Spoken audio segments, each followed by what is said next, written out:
Thank you for tuning in to our hand stamping tutorial.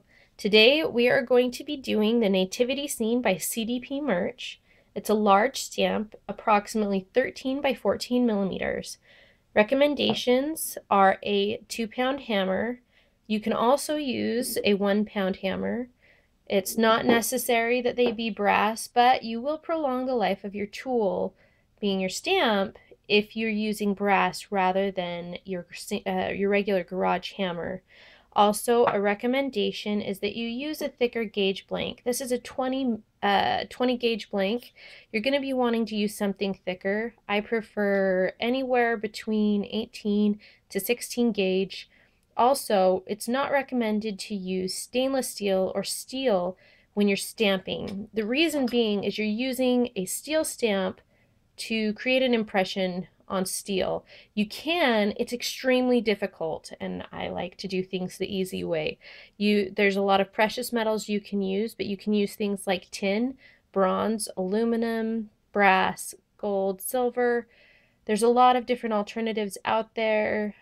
So I would recommend going out and pricing and see what you can do. I also recommend practicing on the metal that you're going to be using.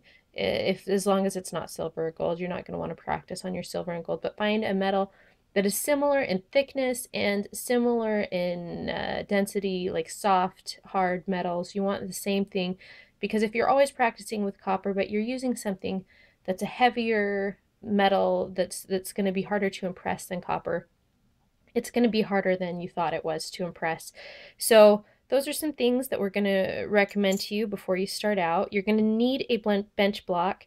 Now, you want one that's free of any surface marring. This looks dirty, but it actually is a very smooth bench block. Just has some discoloration on it. So make sure that you've got a smooth bench block. Now, you can use your tilt methods where you tilt. When you hit, you tilt around the corners as you go around, or you can just hammer it in straight. I prefer to do a corner method, which is similar to the tilt method, but instead of doing tilting, you just keep it flat on as best you can. I start out with a center stamp. So that was one on each corner. I did an extra one. And do your center stamping again. Came out with a pretty good impression. I don't see any bounce back on there, which is fantastic. We love that. But that is kind of how you do it.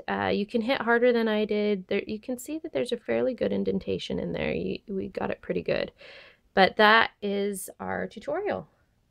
If you have any questions, feel free to leave a comment. Send me an email at cdpsales@live.com. Thank you.